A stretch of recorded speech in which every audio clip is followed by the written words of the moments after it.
terus menjadi satu tujuan sekolah desa rasa kota prestasi untuk Indonesia. Saya tak takoni 2 karo 1 yang dijumlah piro? Telu. Itulah tujuan utama SMKN Bendo sini iki. Telu ki upamane? Telu itu menciptakan manusia yang ber-IQ tinggi, ber-IQ tinggi dan ber-SQ tinggi. Itu SMKN. Ampun dikeploki riyen. Artinya apa? Ber-IQ tinggi itu artinya berintelijensi tinggi dengan kepintaran yang luar biasa. Ber-SQ tinggi itu spiritualnya utawa apa jenenge ibadahe menurut agamane ya top markotop. IQ tinggi iki emosional, tegese perasaannya para murid sini diisi tepo slira sopan santun lan liya-liyane. Oh iya. Mergo nuwun sewu jamanku biyen urung SMK ning STM. Pak Sugeng ki lho pirsa. Iya. STM ki sekolah teko mulih. Sekolah teknis mesin. Loh, ora yen biyen ki ngono STM. Isine mung gelut tok. Ning semakin kesini semakin baik, semakin gaib, mula jenenge dadi SMK. Nah, dadi sekolah menengah kejuruan. Semakin menjurus gandeng SMK Negeri 1 ini letaknya adalah di Bendo, BENDO, Jabarke. Kepala sekolah ini ora takon lho, kowe iso takon ngono. Neng ngendi-endi gen sing jenenge Gareng itu kan menjabarkan huruf dan suku kata ngono kuwi. Oke, saiso-isoku ya Ki. Iya no. B, Bapak Kepala Sekolah seperangkat dan para alumninya malam hari ini mengadakan keramaian. Oh nggih, mengke kajenge turu sik, Pak.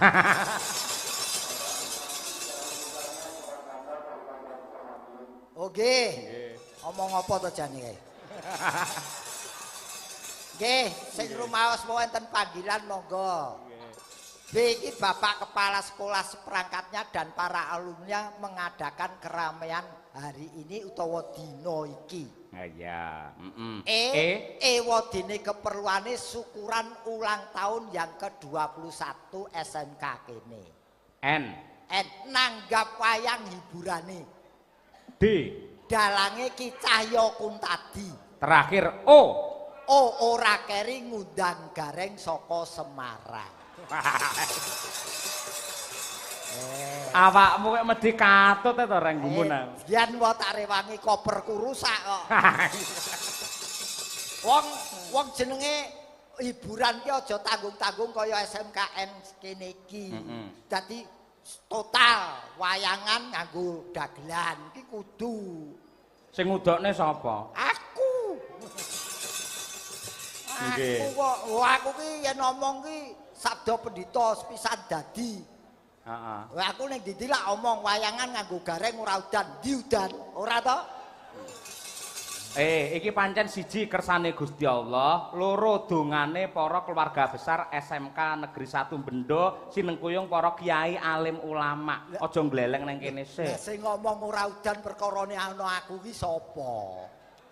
Lah iki mau kowe dadi lak mendhi kandha, wayangan tanpa Gareng Semarang udan deres. Buktine bengi iki ora udan ngono kuwi. Lah iki udan apa ora? Ora. Ora ya wis kok nesu.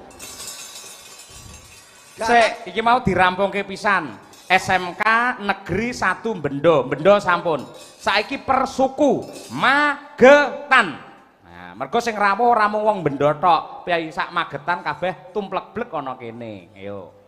Magetan, mapane ana ing provinsi Jawa Timur. Bener. G. Iki sing rada angel lho, gel iki lho. Ayo kudu cerdas. Aku arep ngomong kok. G iki gelem wayangan apa ora ya Pak Bupati iki.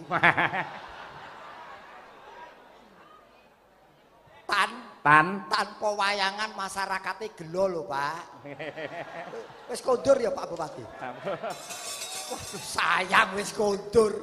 Ning aja ngono. Nadyan Bapak Bupati sampun kondur ning dawuh mau arepe mirsani lumantar YouTube. Nah, kuwi. Nggih, apa ngerti ya ana garenge mula kondur ya.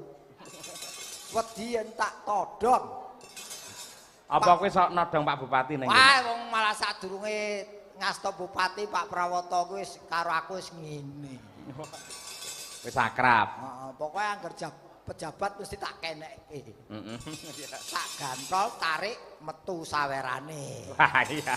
Mboten nggih matur sembah nuwun mau wis rawuh kok, Mas. Nggih. Sing rawuh niki khusus untuk para alumni semoga di sana betah menjalankan tugasnya dan jangan lupa bawa nama baik sekolahan ini. Oh iya, jelas kuwi. Wong wis dipitoyo ya ta, dipitoyo ning kono dikirim yen cara Jawane wis dadi wong ning kono. Alhamdulillah saiki nyeneng-nyenengke gurune kan masyarakat kene. Betul. Wong bola-balik iki lak jenenge apa kene iki sekolah. Sekolah iki apa? Sekolah ki ya tempat pendadarane para siswa nggih gayuh kawruh lan ngudi ilmu. Nah, kuwi betul ning kurang tepat. Nek kanggomu sekolah iki piye? Seki sebagai tempat untuk mencari ilmu. Betul. Kolaborasi antara kepala sekolah, stafnya, guru-guru dan orang tua. Lahan untuk menciptakan orang-orang yang tanggap, tangguh dan tanggon. Ya. Sekolah terdiri dari guru dan murid. Guru itu gunanya untuk menyampaikan materi pelajaran ke murid. Aku yang ono tembung guru untuk memintarkan murid, aku kurang cocok. Pinter lan orane murid gumantung murite dhewe piye karepe. Dikek ana materi sing apike njara langit yen murite leda-lede ya bodho. Mula guru kuwi gunane menyampaikan materi pelajaran kepada murid. Ruangannya namanya kelas. Jadi guru ki bekerjanya di kelas. Apapun itu, ono kelas praktek, kelas teori. Ono guru, ono muridmu. Lah piye to? Nang jero sekolahan lak ono guru karo murid. Guru wis kok terjemahke, saiki muridmu. Muda-muda umurnya. Ya genah, masa wong umur tua terus sekolah nang kene. Bener apa ora? Bener ya. Muda-muda umurnya. Ridho orang tua itu perlu sebelum menuntut ilmu di sekolahan. Jadi setiap berangkat sekolah ya njaluk pengestu, yang perlu cium tangan orang tua. Ridhone orang tua itu baku. Iya. Ngono. Murid ki padha karo siswa utawa siswi. Yen siswa ki murid-murid kakung, yen siswi murid-murid sing putri. Lak ya ngono ta, Reng? Saiki tak takoni bedane apa siswa karo siswi? Siswa ki murid lanang, siswi murid wedok. Kleru. Yen siswa karo siswi iki bedane yen siswa bakale entuk bea. Ning yen siswi ora entuk bea. Mergo sing ana beasiswa. Oh iya. Ora enak ya beasiswi ya. Ora ana, mula lanang wedok saiki ganti siswa kabeh. Iya. Mergo siswi ra entuk bea. Nggih. Niki mung otak-atik gatuk mawon, Mas. Nggih. Dadi wong nggon sekolahan ki ya paling ora skill atau kepinteran yang kita keluarkan. Nggih, leres. Malah menika dipun sengkuyung sepenuhnya oleh Dharma Wanita SMK N1 Bendo Magetan sing kepareng ngersakake lelagon siir tanpa waton. Niki mau minangka pambuka wis diaturake. Nggih. Wah jan niki luar biasa nggone wong pinter kumpul dadi siji temriki penggemar wayang tumplek-blek bengi niki. Nggih. Pun suwe mriki mboten enten wayangan, Mas. Betul. Niki pabrik gula Guranggareng mon pun 2 tahun mboten wayangan. Ora mung Guranggareng, kabeh pabrik gula 2 tahun ra wayangan. Mula kok hidupnya semakin pahit. Mas Gareng, Dalam. Yo, iki ada salah satu waranggono yang menjadi kesayangan Pak Kepala Sekolah. Sinten, Mas? Nenggih Genduk Umi Hafifah. Oh, lah. Malah wingi iki nalika Umi iki siaran ana TVRI Surabaya, panjenengane kepareng rawuh nusul ana ing Surabaya, paring bebungah marang Genduk Pak Umi. Eko Suprayitno niku. Rawuh teng mriko. Iya. Saking le seneng ngoten nggih. Le kepengin memberi motivasi support kepada generasi. Amin, amin, amin. Ya Nduk, kancarana Pak Gareng Semarang dikurmati nganggo tembang lawas cublak-cublak suweng. Dados.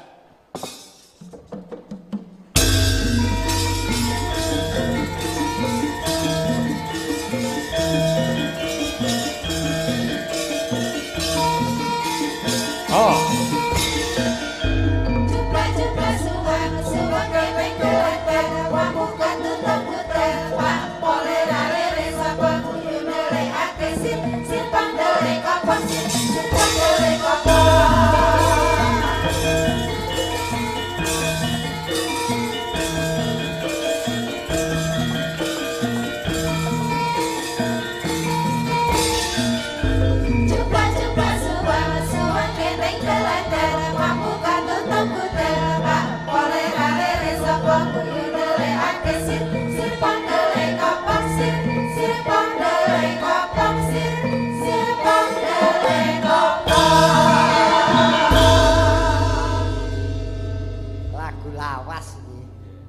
Aduh.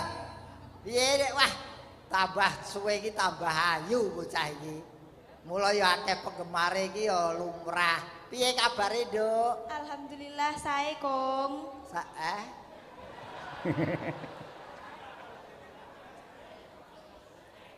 Kongi? Kong. Ora apa-apa, tegese sampean iki semune wis dielikke lumantar bocah. Bahwa jenengan ora suwe maneh bakal duwe putu. Yen dadi kong utawa piyai sepuh aja neka-neka aja aneh-aneh. Amin. Wah aku diundang kong iki tegese Mbah Kakung aku wis trima mergo umurku wis nyedaki 60. Ngerti tegese 60? Urung. 60 ki sejatine wis cedhak. Mula aku ora bakal neka-neka. Ya. Ya Mi? Nggih, Kong. Mbuh, Nduk. Ya diajari sing apik pancen kuwi bocah lugu lho. Ya kena ngajeni ngundang wong tuwa, kena ngajeni ning aja tuwa-tuwa. Lah pripun? Pakde kek, kek, lek kek, aja kong. Lek, pakde, pakde. Pakde. Nggih, Kong. Wah. Ora anake wong tak kletak kowe. Ampun sia-sia. Ora jenengmu sing dawa sapa ta, Nduk? Kula Umi Hafifah, Kong. Umi Hafifah? Nggih. Omahmu ngendi? Kula saking Pulung Ponorogo. Oh, cedhak yang kono Pulung Ponorogo. Saged mriki nggih. Ya, pulunge kutha Pulunge apa beda desa? Kula desane. Pulung niku desa. Desa Pulunge. Nggih. Saiki domisili sik ning kono. Sakniki wonten Surakarta. Ngapa ning kono? Sekolah. Oh, kowe iki ya sekolah to? Lho nggih. Sekolah ning ndi? Wonten Institut Seni Indonesia Surakarta. Oh, mahasiswi. Mas Mahasiswi. Ayolah KCS kok dinyang ra itu. Aja ambak es marai adem kok ya. Mahasiswi isi Surakarta. Semester pira? Semester kalih, Kong. Oh, isih loro. Hati-hati. Kowe cahayu, pinter nembang, penampilan apik, mahasiswi hati-hati ya. Nggih. Hati-hati lek cedhak gareng ya, Om. Lah ya kon ngati-ati ngono lho. Yo ngati-ati ki tak kon jaga diri ya. Nggih. Ya cedhak aku malah aman, aku wis ora tedas kok. Ya. Nggih, Kong. Muga-muga dadi sarjana sing apik ya. Amin, pangestunipun. Cita-cita kepengin duwe bojo apa? Kula sak paring-paring. Kowe iki golek bojo apa ngemis? Ate sak nek maringi ngoten lho. Pancen ning kabeh iki kudu duwe target, aja sak paring-paringe. Oh ngoten. Berusaha dulu baru pasrah. Usaha urung kok wis pasrah. Kula pengen dipek Heeh. Kula pengen digarwa bupati. Siswa budaya akeh.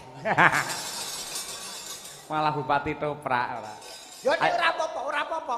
Sapa ngerti yen pancen rezekimu? Lah nggih. Kok terus dipek dipundhut garwa bupati, sapa ngerti ya? Lah nggih to. Lah sebutane Ibu Bupati Umi. Lah nggih. Waduh, terus ora nyinden kowe engko. Nggih nyinden kala-kala. Ya ora ana Ibu Bupati kok nyinden. Sing bayar sapa? Sapa sing kuat? Oh nggih. Nah, Nggih pun.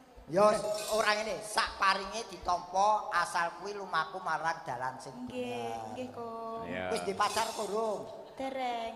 Dereng. Dereng. Umurmu piro? 18. 18 wis pancene ngedu kok. Ya ben kuwi bocah apik lugu niate sekolah kok ora niat rena-rena kok. Kena jalanilah hidup sesuai dengan umurmu. Yen pancine pacaran ya pacaran mengko ndak gelo tiba mburi. Nggih. Ya, Nggih. yen pancen durung ana sing cedhak karo kowe, lak ono aku. Lah kuwi. Aku sing golekke ngono lho Oh maksudnya. iya. Nembang kok diteni Pak Ayo. Kepala Sekolah. Pak Eko. Matur sik karo Pak Kepala Sekolah karo Pak Eko.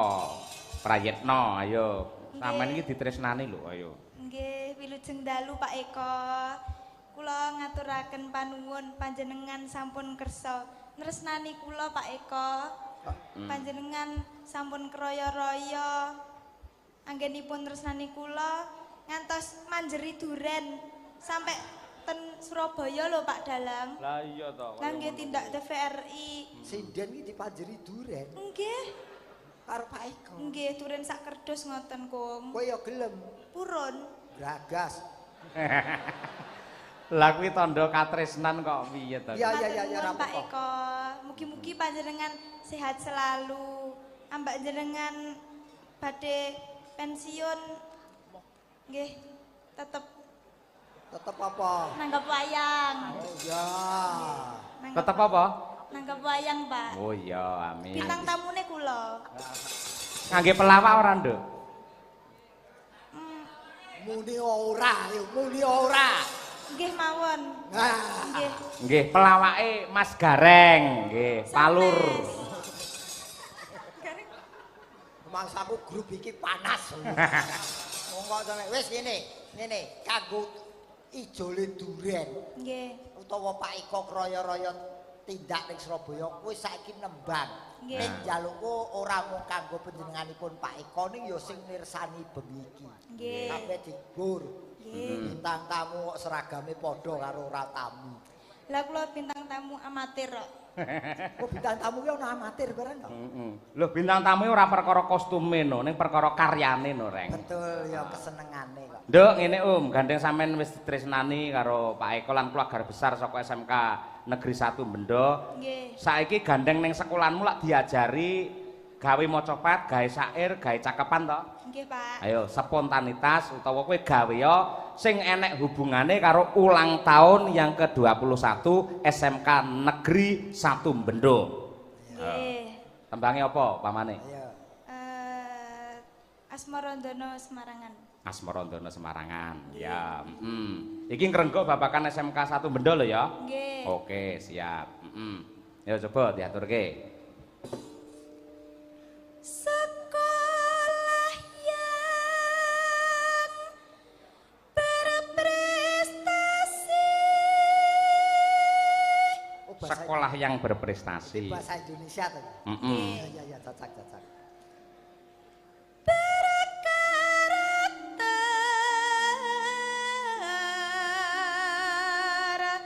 berbudaya.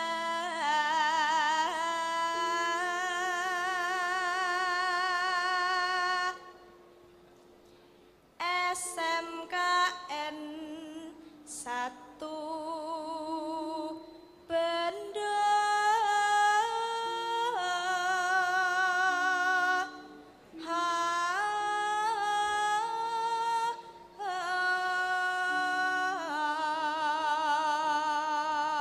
Hebat. Biasa. Piye Nduk SMKN 1 Bendo piye? Ayo.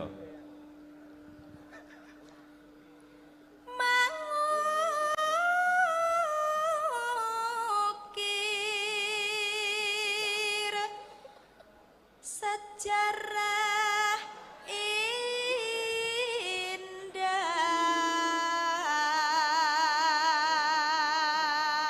Muga-muga HP-ne baterainé entek. Pun kula ces kok. Wah, dices. Oh wis ngeces to. Segudang prestasinya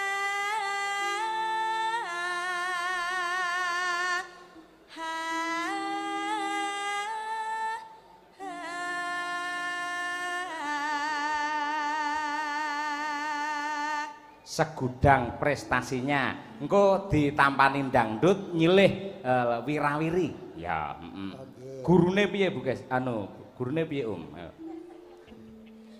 Guru hebat siswa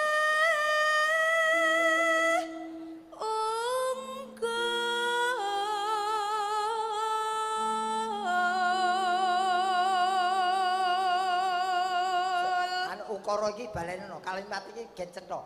Guru hebat siswa unggul. Oh, guru hebat siswa unggul. Terus ke mengharumkan Nusantara.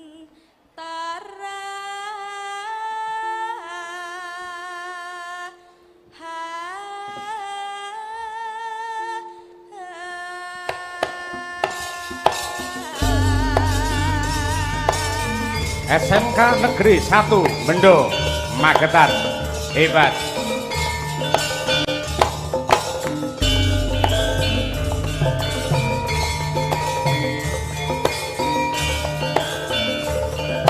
Ngerangin sekolahnya berprestasi, berkarakter, berbudaya. SMKN 1 Bendo.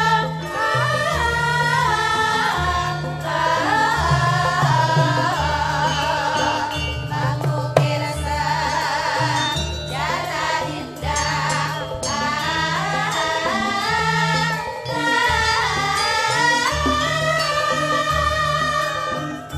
Segudang prestasinya.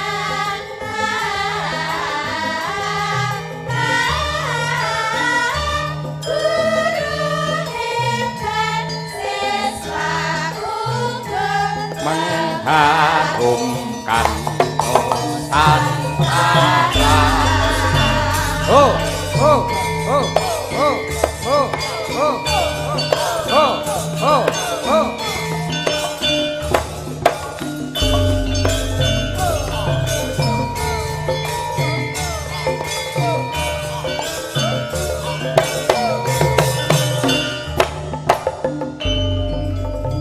Sekolahnya berprestasi, berkarakter, berbudaya. SMKN 1 Bendo.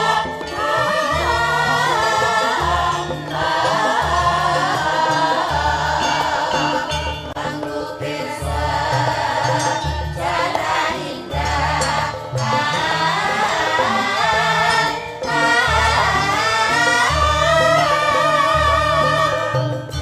Segudang prestasinya.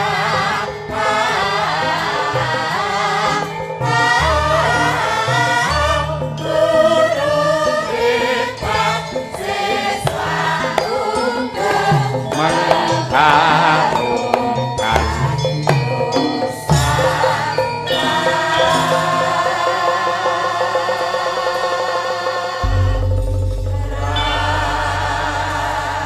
sekali lagi nyuwun tepuk tangan untuk SMK 1 Bendo Magetan.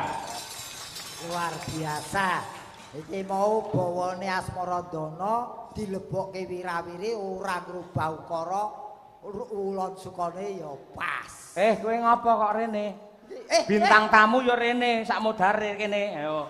Gajine beda karo sinden liyane. Bintang tamu kok kepengin dodok terus. Diajari Ya, karo ini Pak lho, Gareng ngono. Kepengin munggah derajat ya kudu gelem rekoso. Nggih, Kong. Ning ya bali meneh ngendikane Mas Yoyo, aja nganti lali sumber bakale ketiwasan. Nah, kuwi. No, mergo kowe iki sumbere wiwitan sing ngunggahke ya Pak Yoyo karo Bukeksi. Nggih. Kowe nyelukne bojoku bukek iki karemu piye? Jenenge sapa? Bukesi. Yen Bukesi tok iki kurang penekanan, yen Bukeksi iki. Iya. Dagelane garing marang ya. Lara atine. Iya. Ayo. Iki tolong disebutkan winggih untuk Muh. Nah, Ponorogo telah membantu streaming ini dari panitia. Matur nuwun. Universitas Muhammadiyah Ponorogo. Nggih, Muhammadiyah Ponorogo. Matur nuwun panjenenganipun. Nggih. Assalamualaikum warahmatullahi wabarakatuh. Waalaikumsalam. Pak Cahyo kula grup Caraka badhe nyuwun gending setunggal sesideman utawi sambung wanci dalu angka kalih gubuk asmara versi jaranan disuwun Mbak Niken ingkang nyekar. Nggih, mangke kula aturaken ning ingkang sepisanan niki sesideman Bukesi kancanana anakmu Umi Hafifah. Mergo lagi awal-awal dadi bintang tamu ndak malah kekeselen. Ayo ning kancanana. Dan ketok. Nggih. Ning kula nggih nyuwun disepoti Mataraman ya, Slendra Sanga. Oh iya, duduk, duduk. Tuk, tuk, tuk. Wong lagi ancang-ancang kok wis suwuk. Ajare Mataraman. Wah, beda-bedake antarane si Jendong karo tuwek kowe. Moh aku ora komplit moh, ora dawa aku ora marem. Tak iringi. Esi iki selerane dawa, ayo. Kah? Pokoke gendinge kudu dawa, awas lah mbok suwuke. Ya wae ayo. Tok, tok. Tok. Rap. Tok.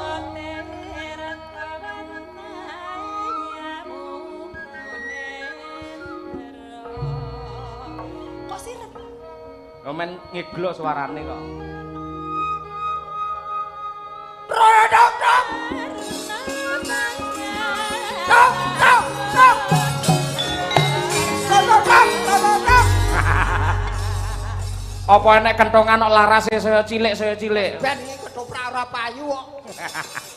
Wong Sugeng dalu Pak Sugeng Gareng. dalu Mbak Kesi. Nggih, sugeng dalu para pamirsa sedaya kemawon ingkang dalu niki tumplek-blek wonten gedung mriki nggih. Kula niku saestu kaget lho dalu menika. Iki ketoke wong apa lembut ya? Loh. Iki menungso iki wong iki piyayi. Nggih. Kok lembut piye iki? Saking akeh lho dadi digerakke karo makhluk sing ora sebaine. Wes sego goreng kowe kolu kok lembut. Nggih, intine. Ngene Bu Kesi, iki perlu tak luruske. Nggih. Sing jenenge penonton Magetan itu lain daripada yang lain. Nggih. Buktine apa? Nadyan iki mapan ana pawiyatan sekolahan sing nggone rada mlebu kudu mirsani kan kudu mlebu gapura mau. Ning parandene merga para pamirsa, para penonton litresna karo kabudayan, mula ora neh ora mokal kepareng nyengkuyung nganti semene akeh.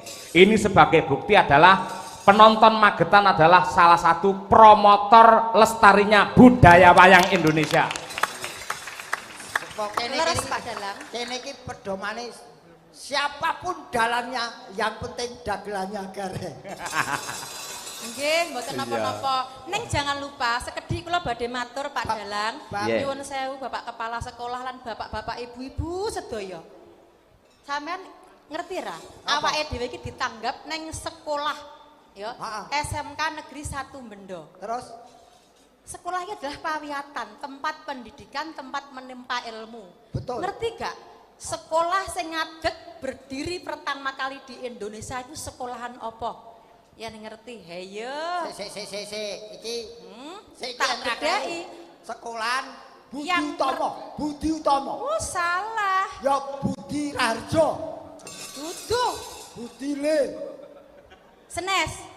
Jadi jangan pernah kita lupa nyuwun sewu bapak-bapak ibu-ibu. Ya. Ada yang namanya pahlawan pendidikan yaitu Ki Hajar Dewantara yang mendirikan sekolah pertama kali di Indonesia inggih menika naminipun apa Pak Bu? Taman Siswa nalika kula SD riyen nate cerdas cermat. Nah, kula niki salah satu bedhekane nggih menika pendiri sekolah pertama di Indonesia adalah Bapak Ki Hajar Dewantara. Mula enten pengetan tanggal 2 Mei adalah Hari Pendidikan Nasional. Aku taman siswa rapati ngerti wong ki jaman biyen aku kenalku taman juruk kok. Lho, pun ngoten ini untuk membangkitkan spirit atau semangat kita generasi muda bahwa yang namanya pendidikan itu tidak lepas dari akarnya, dari pondasinya, dari yang pertama kali menjadi pelopor. Betul, sehingga betul. menjadi sekolah-sekolahnya berkembang di Indonesia seperti ini, maju seperti SMK 1 Bendo ini, itu karena tadinya dimotivasi, dispiriti, didasari oleh taman siswa. Betul, ning berdiri ngomong-ngomong sik bintang tamu kok deprok. Ayo. Ayo, saya kita bedai ya Pak, dia cerdas cermat toh. Biyennya kan awake tahu diajar pendidikan kuwi tentang apa Pancasila dan taman siswa kuwi. Nah, kuwi taman siswa iku berdiri tanggal piro tahun piro? Aduh. Tanggal pinten? Umi ngertine Taman Eden kok kuwi malah. Sesudah Masehi. Ya bener, sesudah Masehi. Tanggal 3 Juli tahun 1922 manggone ning Yogyakarta. 3 Juli. Ya Nah, benar, 3 Juli. Jadi awake dhewe perlu berterima kasih dengan pahlawan nasional nggih menika Bapak Budi Utomo, nggih Bapak Ibu guru sedaya. Nggih. Nah, itu untuk mengenang sejarah. Jas merah ojo nganti lali sejarah. Ya, ya ora ana jas merah onone beskap ki lho. Ning iki bener sing diomongke Bu Kesi. Saurarane beliau itu juga dosen. Jadi kepinterane pinunjul ya. Iki ibumu ya dosenmu ya. Ditiru. Ya. Kangkung. Jadi nasihat hukum. Ada spirit pendidikan yang napa digemakan oleh Ki Hajar Dewantara inggih menika 3. Apa? Ingkang pertama ing ngarsa sung tulodo kae lho, Pak. Oh, kuwi spirit taman siswa inggih. Ing ngarsa sung tulodo, ing madya mangun karsa, ngentut buri, tut wuri handayani. tut wuri handayani. Nah, kuwi maknane ki piye? Tut wuri handayani. Aku guru dosen, sampean yo guru ning omah, Nggih. guru ning rumah tangga ya toh? Nggih.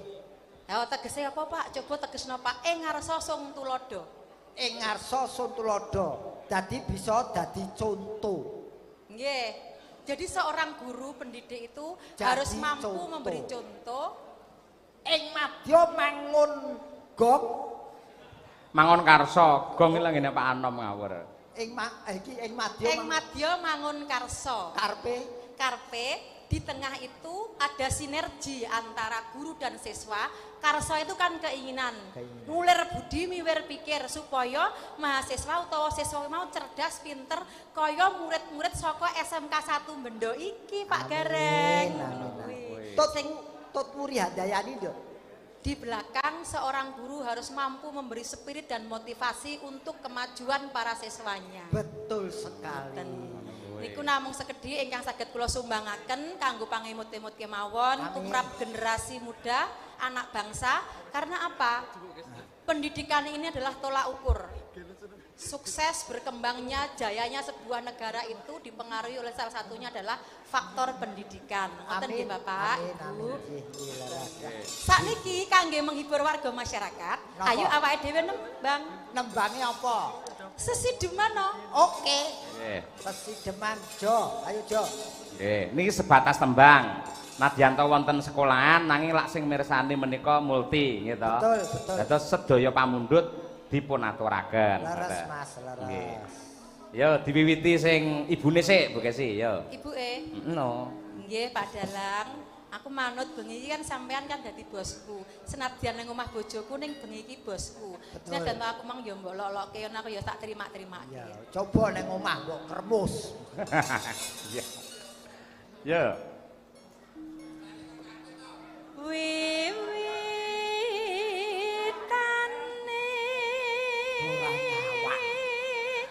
Iki ketoke lungguh sejatine ngadeg. Anderek sang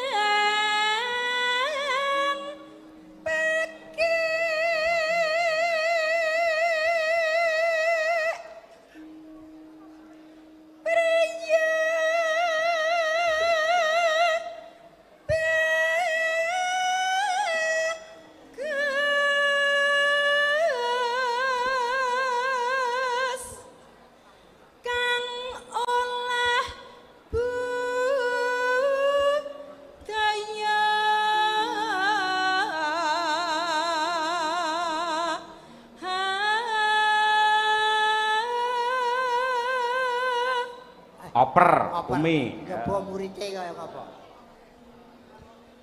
Sobat menyang kutha gedhe.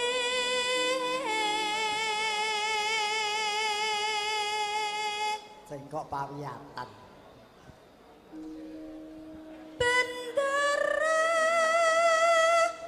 terus kayung nyon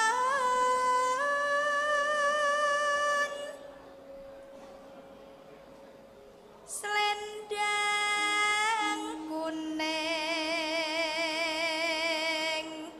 kang saking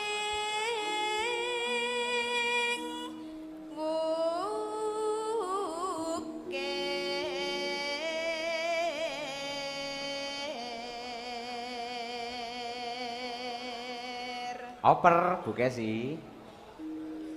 Swara kurang permana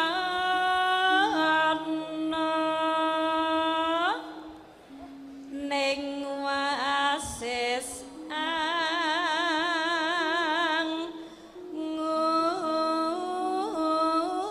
angung kero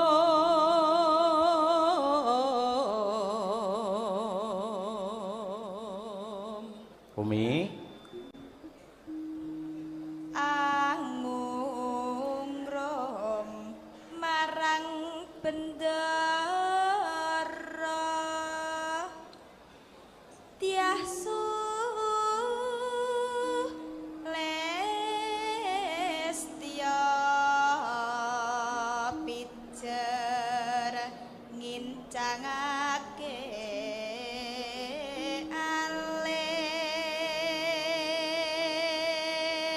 Yuk, berdua prasaja wae. terus tresno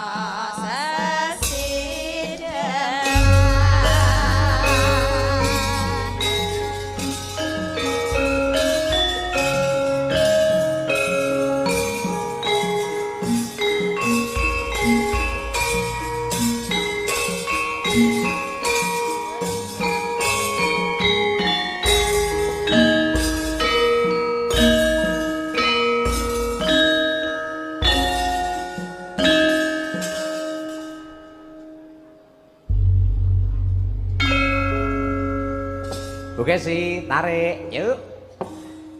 luweh becik patenan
Oh, Assalamualaikum.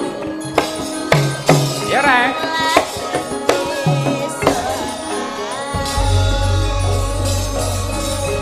Bu Kesi. mangka kowe bocah senajan